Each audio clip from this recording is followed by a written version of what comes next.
अवधूत चिंतन श्री गुरुदेव दत्त श्री स्वामी समर्थ. कसे आहात सर्व? मस्त ना? मस्तच राहा.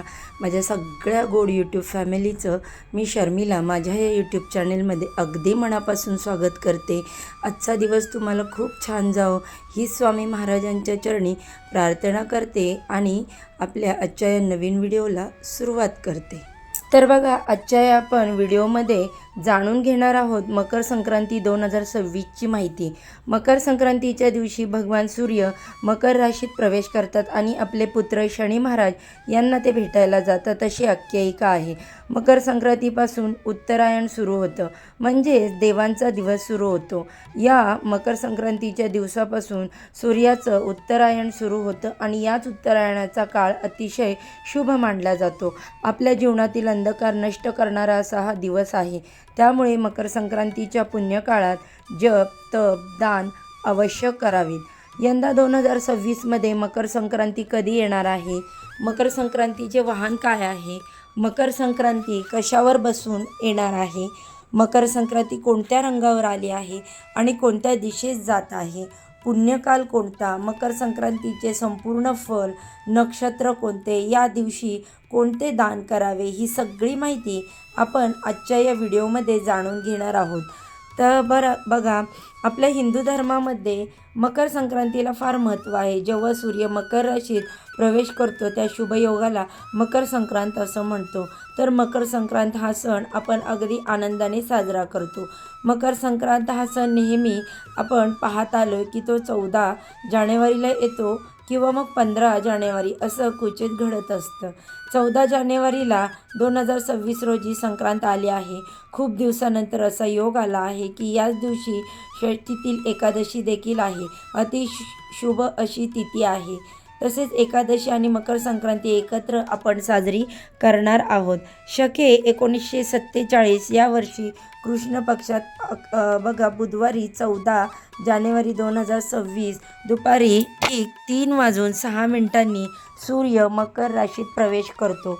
संक्रांतीचा पुण्यकाल कधी येणार आहे? तर 14 जानेवारी रोजी दुपारी 3:06 पासून सूर्यास्तापर्यंत म्हणजे 6:20 या पुण्यकालात आपण काय करायचं? तर महिलांनी वाणवसा करून घ्यावा, वाण द्यावं, दान आपण करू शकतो, जप तप करू शकतो. तर बघा, आता यावर्षी मकर संक्रांत कशावर बसून आली आहे? वस्तू कोणत्या परिधान केलेल्या आहेत आणि संक्रांतीने ज्या वस्तू परिधान केलेल्या आहेत त्या वस्तू आपल्याला वर्ज्य करावायच्या असतात. तर यावर्षी सूर्याचे मकर संक्रमण बालकारणावर होत असल्याने वाहन वाघ असून उपवाहन घोडा आहे. तिने पिवळे वस्त्र परिधान केले असून हातामध्ये गदा घेतलेली आहे. केशराचा टिळा लावलेला आहे. वयाने कुमारी असून ती बसलेली आहे. वासाकरता जाईचे फूल घेतलेले आहे. पायस भक्षण करीत आहे. बघा, पायस म्हणजे खीर, म्हणजे या दिवशी दूध किंवा दुधाचे पदार्थ शक्यतो खाणं टाळावं. सर्प जातीची आहे. भूषणार्थ मोती धारण केलेले आहेत. वार, नाव व नक्षत्र अनुराधा आहे. वार व नाव मंदाकिनी आहे. ती पूर्वेकडून पश्चिमेस जात आहे व वायव्य दिशेस पाहत आहे. संक्रांतीचे फळ, संक्रांतीने ज्या वस्तू परिधान केलेल्या आहेत त्या वस्तू महाग होतील. संक्रांत जिथून आली आहे तेथील जनतेला सुख प्राप्त होईल.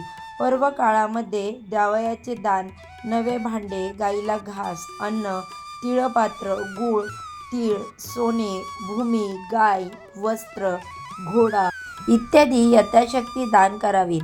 बघा, मकर संक्रांतीचा सण हा 3 दिवस चालत असतो.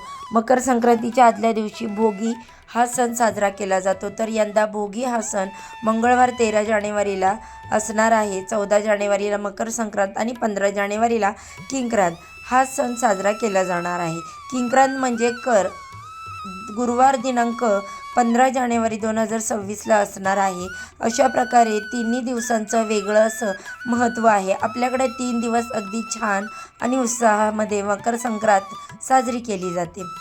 त्याचबरोबर महिलांचा हळदी कुंकवाचा कार्यक्रम आणि तिळगुळ वाटपाचा कार्यक्रम रथसप्तमीपर्यंत चालतो. तर अशा प्रकारे तिळगुळ घ्या, गोड गोड बोला असं म्हणत तिळगुळ देऊन हा सण साजरा केला जातो. बघा, बाजारभावावर ज्योतिषशास्त्रानुसार सोने, चांदी, डाळी, तांदूळ यांच्या दरामध्ये वाढ होण्याची शक्यता आहे असं ज्योतिषशास्त्रामध्ये सांगितलं आहे. संक्रांतीच्या काळामध्ये दानधर्माला फार महत्त्व आहे. तर या पर्व काळामध्ये वस्त्रदान करावं, भांड्याचं दान करावं, अन्नदान करावं, फळे दान करावी आणि गायसुद्धा दान करावी. नवीन भांडे आपण देऊ शकता, तीळपात्र देऊ शकता. ब्राह्मणाला किंवा याचकांना दान असताना आपण अन्न देऊ शकता. गोळ, तीळ, वस्त्र, गोग्रास आवश्यक द्या.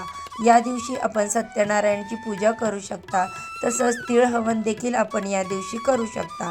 आता या सगळ्या वस्तू आपण परिस्थितीनुसार आपण दान करावायच्या, परंतु काहीतरी दान करावं. हा जो मकर संक्रांतीचा काळ आहे त्या काळामध्ये बघा, उबदार कपडे, काही ब्लँकेट अशा वस्तू दानसुद्धा केल्या जातात. आपल्या आपल्या ऐपतीप्रमाणे आपण नक्की करा. तसेच मकर संक्रांतीच्या काळामध्ये बघा, दात वृक्ष तोडणे, गवत तोडणे, गाई म्हशींची धार काढणे असे बोलताना कठोर शब्द वापरू नका. विचार करून बोला. तामसिक पदार्थ खाऊ नका. ब्रह्मचर्य पाळा. या सगळ्या गोष्टी वर्ज्य करायच्या. आता मकर संक्रांतीच्या काळात पवित्र नद्यांमध्ये स्नान करण्याला देखील फार महत्त्व आहे. आणि सगळ्यात महत्त्वाचं, मकर संक्रांतीच्या काळामध्ये सूर्य हा धनुराशीतून मकर राशीत प्रवेश करतो, ज्याला सूर्याचं उत्तरायण सुरू झालं असं म्हणतात. आणि या काळामध्ये दिवस मोठा आणि रात्र लहान असते. दानधर्मासाठी हा काळ अतिशय शुभ मानला जातो. बघा, मकर संक्रांतीच्या दिवसापासून ते रथसप्तमीपर्यंत साजरी केली जाते. संक्रांतीच्या ज्या वस्तू तिने परिधान केलेल्या आहेत त्या वस्तू आपण वर्ज्य करायच्या असतात. आणि यावर्षी संक्रांतीने पिवळं वस्त्र परिधान केलेलं आहे, त्यामुळे पिवळी साडी प्रत्येक सुवासिनी महिलेने ही साडी वर्ज्य करायची आहे. पिवळ्या बांगड्या किंवा पिवळ्या फुलांचा गजरा अजिबात घालायचा नाही. आता आपण जाणून घेणार आहोत की या दिवशी कोणते कोणते धार्मिक उपाय करायचे आहेत. या दिवशी धार्मिक उपाय: सकाळी तीळ मिश्रित पाण्याने स्नान करून सूर्याला अर्घ्य द्यावे. त्यानंतर त्यामध्ये काळे तीळ टाकावेत, त्याने पितृदोष देखील दूर होतो. लक्ष्मी प्राप्तीसाठी कवड्या आणाव्यात. कवड्यांना दुधाने स्नान घालावे. एका वाटीत हळद घेऊन कवड्या ठेवाव्यात. तिळाच्या तेलाचा दिवा लावून पूजन करावे. मुख्य दरवाजासमोर तुपाचा दिवा लावावा. तसेच तुळशीला तुपाचा दिवा लावावा. पूजनानंतर या कवड्या तिजोरीमध्ये ठेवाव्या. इथे एक गोष्ट आवर्जून महत्त्वाची तुमच्यासोबत शेअर करत आहे. बघा, यावर्षी 2 पंचांगात वेगवेगळी माहिती आहे. चिंतामणी पंचांगाच्या आधारे जर माहिती पाहिली तर दोन्ही पंचांगातली माहिती सेम आहे.